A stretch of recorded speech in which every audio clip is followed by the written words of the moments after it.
My mom kicked me out of the house to make space for her new family, but years later, she came crawling back, demanding I pay for her stepdaughter's college. Stick with me while I share my story, and if it touches you, don't forget to support our channel by hitting that subscribe button, dropping a like, and sharing it with the people you care about. My name is Emily Parker, and when I was 17, I thought I had my life figured out. It wasn't perfect, but it was mine. I lived with my mom, Karen, ever since my dad left us when I was 10. It wasn't easy growing up without him, but I kept telling myself it was okay because Mom and I were a team. She always said it was just the two of us against the world, and for a long time, I believed her. Things started to change when Mom met Greg. He was polite at first, trying to win me over with fake smiles and corny jokes, but I never really trusted him. There was something about the way he looked at me, like I was a problem he had to work around. He had a daughter, Lily, who was the same age as me. The first time we met, she gave me a quick once-over, smirked, and went straight to my room without even asking.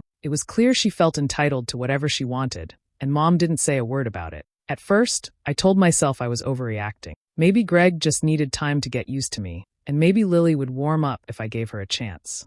But it became obvious pretty quickly that wasn't going to happen. Mom started spending more time with them than with me. Dinners I used to share with her turned into meals where Greg dominated the conversation and Lily acted like she was the star of the family. When I tried to talk, I was either ignored or interrupted. The rules at home began to shift too. Suddenly, I was the one being told to do all the chores, while Lily sat on the couch scrolling on her phone. If I protested, Mom snapped that Lily was a guest and I should be more welcoming. It stung, but I kept my mouth shut, thinking maybe things would settle down once they all got used to living together. But they didn't. If anything, it got worse.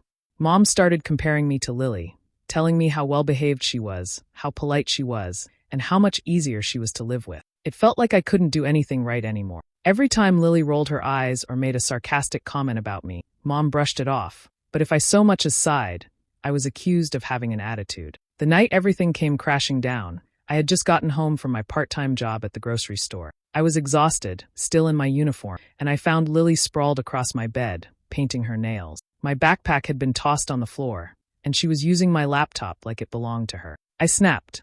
I told her to get out, and we started yelling. When Mom and Greg came in, I thought she would finally defend me. Instead, she looked at me like I was some kind of stranger. "You're always causing problems, Emily," she said coldly. "Maybe it's time you think about living somewhere else." Greg, and I can't handle this negativity anymore. I couldn't believe what I was hearing. I laughed, thinking she was bluffing, but then she told me to pack a bag. Just like that. The woman who had sworn we were a team was choosing Greg and Lily over me. I'll never forget the look on Lily's face as she leaned against the doorframe, smirking while I stuffed clothes into a duffel bag. That night, I went to live with my Aunt Rachel. She opened the door without hesitation, pulled me into a hug, and told me I was safe. I cried harder than I ever had in my life, not just from losing my home, but from realizing I'd already lost my mom long before that night. It started small, the kind of changes you almost miss if you're not paying attention. Mom began making excuses whenever I asked her to hang out. If Greg wanted to go out for dinner, she went. If Lily wanted to go shopping, suddenly there was money for it. But when I needed new shoes for school, she told me to wait until the next paycheck. I tried not to complain, but it was impossible not to notice who was being put first. At first, I thought maybe I was imagining it, but then it became obvious. Greg and Lily got the best of everything, while I was left to make do. The house rules even shifted. I had a strict curfew, had to call if I was 5 minutes late, and was expected to clean up after everyone. Meanwhile, Lily stayed out late, blasted music in the middle of the night, and never lifted a finger to help. If I questioned it, Mom's response was always the same. Be more understanding. Lily's adjusting. I swallowed my frustration for weeks, but the resentment built until it exploded one night. We were in the kitchen, and Mom was complaining that I wasn't pleasant enough to be around. I asked her what that even meant, and before I could stop myself, I told her I was tired of being treated like a guest in my own home while Lily acted like she owned the place. Greg, sitting at the table, leaned back in his chair with that smug expression I'd grown to hate. "Karen," he said smoothly, "maybe Emily would be happier staying with family for a while. Somewhere she can cool off." I froze. He wasn't even trying to hide it anymore. He wanted me out. I looked at Mom, waiting for her to defend me, to remind him this was our house, not his. Instead, she sighed, rubbed her temples, and said, "Maybe he's right. Things haven't been working lately." The words hit me like a punch. For a moment, I couldn't breathe. It was one thing to feel pushed aside, but it was another to hear my own mother agree that I should leave. I laughed nervously, thinking she'd realize how insane it sounded. But her face stayed firm, her eyes avoiding mine. "Are you serious?" I asked. "You're always so negative, Emily," she said quietly, like she'd already made up her mind. "This house needs peace, and right now you're just too much." Too much. That's what I was to her. Not a daughter, not family, just a problem to get rid of. Greg smirked like he'd won some kind of battle, and Lily, sitting in the doorway, crossed her arms with the satisfaction of someone who knew the outcome all along. I wanted to scream, to throw something, to shake Mom until she remembered who I was. But all I could do was stand there, numb, as she looked at Greg for reassurance instead of at me. That was the moment I realized she'd already chosen her side, and it wasn't mine. Graduation was only a few weeks away, when everything collapsed for good. I came home one afternoon to find my suitcase already sitting by the front door. Mom was standing beside it with her arms crossed, her face set in stone. She didn't even wait for me to ask what was going on before she said, "It's time for you to go, Emily." The words felt unreal. I thought we still had time to fix things, that maybe she'd cool off, but she had already made the decision. I asked where she expected me to go, and she replied flatly, "Rachel said she'd take you." My aunt had always been kind to me, but hearing my mom so casually hand me off like a burden broke something inside me. She didn't give me a chance to pack on my own. She had already gone through my room, folded my clothes, and zipped everything tight. Watching her handle my life, like it was just clutter she needed out of the way, made me feel smaller than I ever had before. Each shirt she folded, each book she shoved into the bag, was like another reminder that she didn't want me there anymore. Lily leaned against the wall, chewing gum, a crooked grin playing on her face. She didn't have to say anything. Her expression said it all. She was winning. I wanted to tell her that one day she'd know what it felt like to be thrown away, but the words stuck in my throat. Mom handed me the bag like she was passing off a delivery. No hug, no apology, not even a tear in her eyes. Just a cold, "Rachel will pick you up." I stared at her, hoping for any flicker of doubt, any sign that she might change her mind, but there was nothing. When Aunt Rachel arrived, she wrapped me in her arms before even saying a word. Her warmth contrasted so sharply with Mom's indifference that I almost broke down on the spot. She whispered that I could stay as long as I needed, that I was safe with her. That promise, simple as it was, felt like oxygen after drowning. As we walked out, I glanced back one last time. Mom didn't follow me to the car. She didn't even stand in the doorway to wave goodbye. She just disappeared into the house, as if I were already erased from her life. Lily gave me one last smug look, then shut the door behind her. Sitting in my aunt's car, I clenched my fists and made myself a promise. Whatever came next, college, work, life, I would survive it on my own. I would never again beg for space in my mother's world. If she could abandon me so easily, I would make sure I never gave her the chance to do it twice. Living at Aunt Rachel's felt like stepping into a different world. Her house was small but warm, filled with the smell of coffee in the mornings and the sound of old jazz records at night. She never treated me like a guest. She made space for me, asked about my day, and listened without judgment. For the first time in months, I didn't feel like I was walking on eggshells. When graduation came, Rachel sat proudly in the front row, clapping louder than anyone else when my name was called. She held my flowers in one hand and waved with the other, her face beaming. I searched the crowd out of habit, hoping for a glimpse of Mom, but the seat I had reserved was empty. That hollow space stayed with me, even as I smiled for pictures and tried to enjoy the moment. With Rachel's encouragement, I picked up shifts at a local diner while preparing for college. The hours were long, balancing schoolwork and customers, but I didn't complain.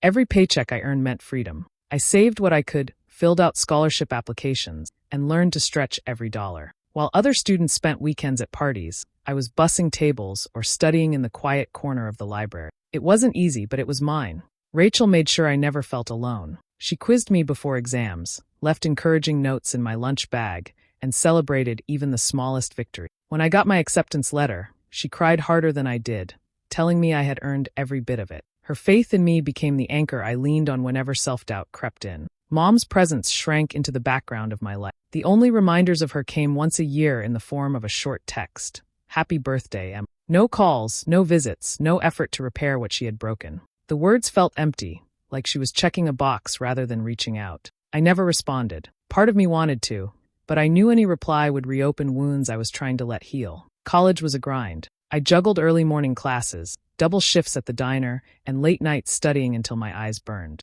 There were days when exhaustion made me want to quit, but the thought of proving myself kept me going. I wasn't just working for a diploma. I was building a life no one could take away from me. Slowly, I carved out my independence. I rented a tiny apartment near campus, filled it with thrift store furniture, and decorated the walls with photos of Rachel and Every accomplishment felt sharper because I had earned it without shortcuts.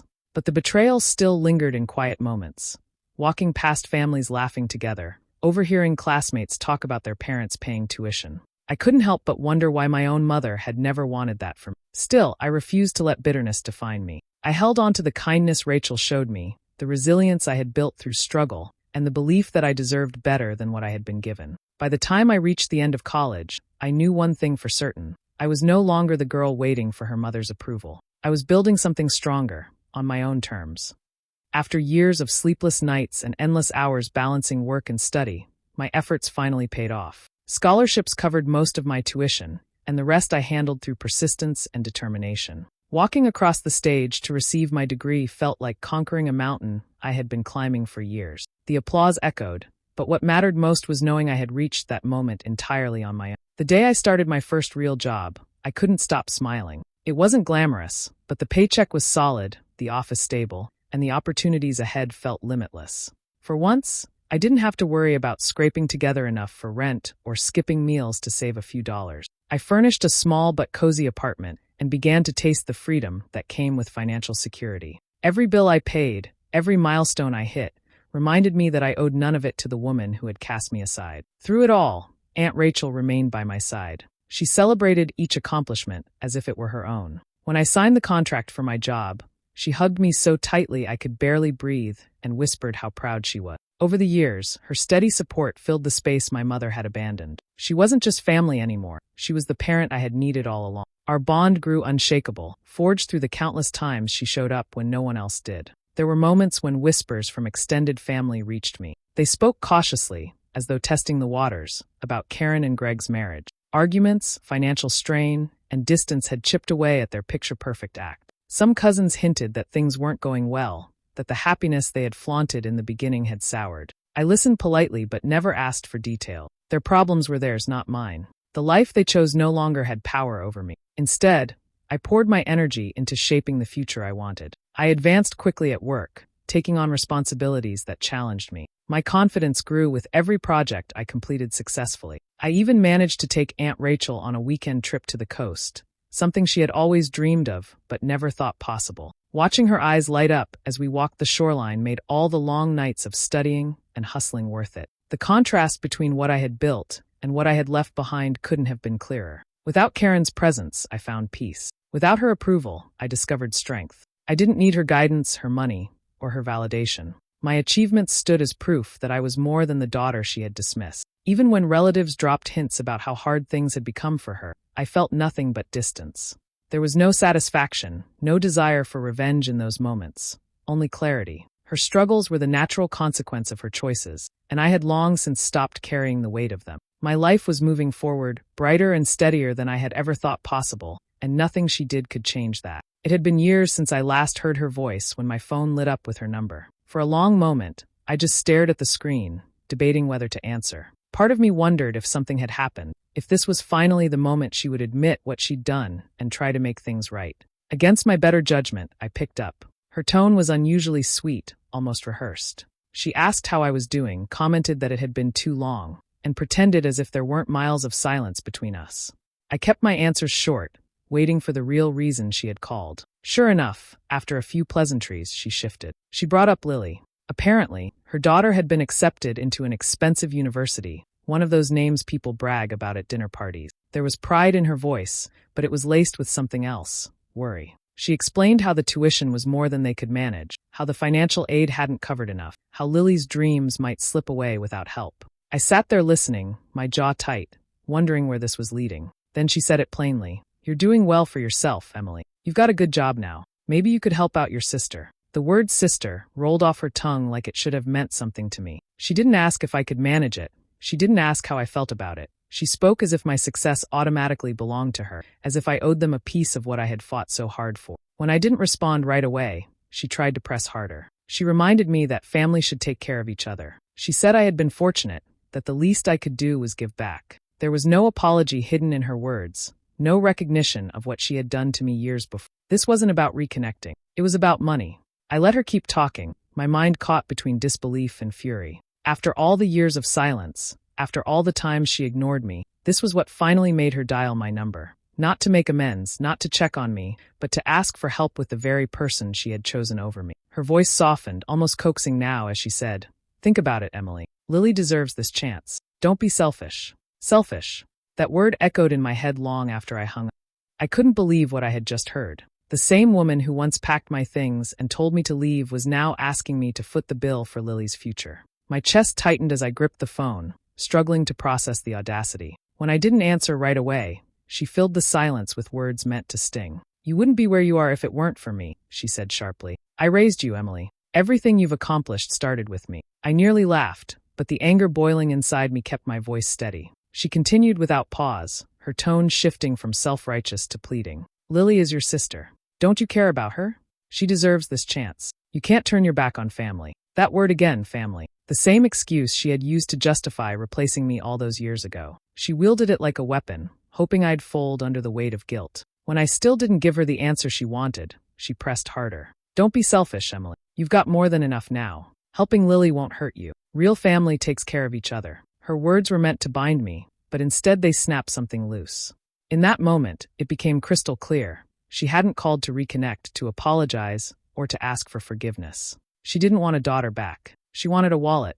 The realization settled over me like ice. There was no warmth in her voice, no remorse, no recognition of the years she had abandoned me. She had reduced our entire relationship to a transaction, one where she believed she still held power. As she waited for my response, I felt a calm resolve replace the initial shock. She might have once held control over me, but those days were long gone. For the first time, I saw her motives without any disguise. It was never about love, never about repair. It was only ever about what she could take. I didn't give her the satisfaction of an answer that night. Instead, I told her I'd think about it. The pause on the line told me she hadn't expected that. She sounded almost triumphant as she thanked me, like she believed I'd eventually come around. I ended the call politely, but the moment I set the phone down, my mind was already moving in a different direction. If she thought I'd just hand over my hard-earned money without hesitation, she didn't know me at all. I began quietly gathering information, starting with Lily's so-called acceptance. A relative had bragged about the prestigious school, but I wanted details. Through a friend who worked in admissions paperwork,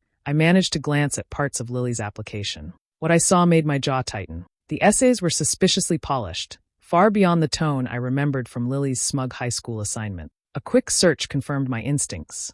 Whole passages had been lifted from online sources. Even her extracurriculars had been inflated. Clubs she rarely attended were suddenly painted as leadership roles, and volunteer hours that didn't exist had been logged as if she'd spent summers giving back to the community. I sat with the information for a while, debating what to do. Part of me wanted to send it straight to the admissions office and watch her perfect opportunity crumble. It would have been easy, and in some ways justified. But the more I thought about it, the less satisfying it seemed. Exposing her on paper wouldn't touch the real issue. My mother's arrogance, her belief that I still owed her something, would remain untouched. No, I wanted her to see me face to face. I wanted her to look into my eyes and realize the daughter she'd discarded was no longer afraid of her, no longer desperate for her approval, no longer willing to be manipulated. Revenge, I decided, needed to be delivered in person. So I waited. I rehearsed the words in my head, imagined her reaction, pictured the way the color might drain from her cheeks when she realized I wasn't the naive teenager she thought she could guilt into submission. Each day, the plan became clearer, and with it, a strange calm settled over me. When she called again to check if I'd made a decision, I told her we should meet. She sounded relieved, even excited, probably convinced she had won. I kept my tone neutral, hiding the storm beneath the surface. What she didn't know was that I wasn't coming to hand over money. I was coming to close a chapter she thought she still controlled. The diner was quiet when I walked in, the kind of place with vinyl booths and the smell of fried food clinging to the air. I spotted them immediately. Mom sitting tall with a forced smile, Lily scrolling on her phone, and Greg nursing a cup of coffee. They looked up as I approached, and for a brief second, I wondered if any of them felt awkward. If they did, they hid it well. Mom wasted no time. As soon as I slid into the booth, she leaned forward, her tone brisk, expectant. "I'm glad you came. Let's talk about what you can contribute for Lily." No greeting, no small talk, straight to business. Her confidence made it clear she thought this meeting was a formality, that I'd reach into my bag and hand over a check. I stayed calm, folding my hands on the table. "Before we talk about that," I said evenly, "I think we should clear a few things up." She frowned, impatient, but I pressed on. "Do you remember the night you told me to leave? Weeks before I graduated? The night you stood by while Greg suggested I move out, and you agreed." Her eyes flickered, just for a moment, before she glanced at him. And do you remember who took me in? Who made sure I finished school, helped me through college, and celebrated every milestone you couldn't be bothered to show up for? Aunt Rachel was there when you weren't. Everything I've built, every success you're so quick to claim credit for, was earned without you. Lily shifted uncomfortably, her phone now face down on the table. Greg cleared his throat, but I didn't give him the chance to interrupt. I leaned closer, lowering my voice just enough to cut. You called me because you wanted money. You didn't call to apologize. You didn't call because you missed me. And here's the truth. You're not getting a cent. Her mouth fell open, but I wasn't finished. Not only am I not paying for Lily's college, but I'll make sure every cent I ever earn goes to the woman who actually cared for me. Aunt Rachel is the one I'll honor, not you. The words hit like a slap. Mom's face twisted, her voice rising so loud the waitress glanced over. How dare you talk to me like that? After everything I've done for you, she rattled on, her anger spilling into insults, blaming me for tearing the family apart. Across the booth, Lily shrank into her seat, cheeks flushed, clearly wishing she could disappear. Greg raised his hands in a weak attempt to de-escalate. Let's not do this here, he muttered, but Mom ignored him, her fury too loud to contain. I stayed steady, letting her words wash over me without reaction. For the first time, I wasn't the powerless girl she had dismissed. I was the woman who had rebuilt her life, and nothing she said could take that away. After that meeting in the diner, I knew there was nothing left to salvage. Any illusion that Mom might change had been shattered. I didn't call, didn't text, didn't answer when she tried again in the days that followed. For me, the line was drawn. I was done. With that chapter closed, I turned my energy toward something meaningful. Aunt Rachel had given me more than a roof and food. She had given me stability, love, and the chance to become who I was meant to be. I wanted her to feel the security she had always provided me. So I set up a fund in her name, quietly arranging things so she could step away from long hours at her job and enjoy the comfort she had more than earned. When I told her, she cried, saying she didn't need anything in return. But I reminded her it wasn't repayment, it was gratitude. Knowing I could take care of her brought me a peace I hadn't felt before. Every step of the journey had led to that moment, not bending to guilt, not surrendering to manipulation, but standing firm in what I valued. For the first time, I felt completely free of Mom's shadow. News trickled in through relatives, bits and pieces I never asked for but couldn't avoid. Lily's grand plans hit obstacles when tuition bills piled up higher than expected. Without the extra help her mother counted on, she had to scramble, taking out loans and cutting corners. The picture of effortless success crumbled. As for Mom and Greg, word spread that their marriage was unraveling under stress and resentment. The life they'd chosen over me was cracking apart, but I didn't celebrate their struggles. I didn't need to. Their downfall was simply the natural consequence of choices they had made long ago. My satisfaction came from knowing I had built something stronger, something untouchable, without them. Standing on the other side of it all, I realized I carried no sadness about what I had lost. What I had gained was far greater. A true parent in Aunt Rachel, a career I created myself, and the knowledge that family isn't defined by blood. It's defined by love, loyalty, and the people who stand beside you when everyone else walks away. Do you think I made the right choice cutting ties with them, or should I have given them another chance? Share your thoughts in the comments. I'd love to hear them. And don't forget to subscribe for more stories.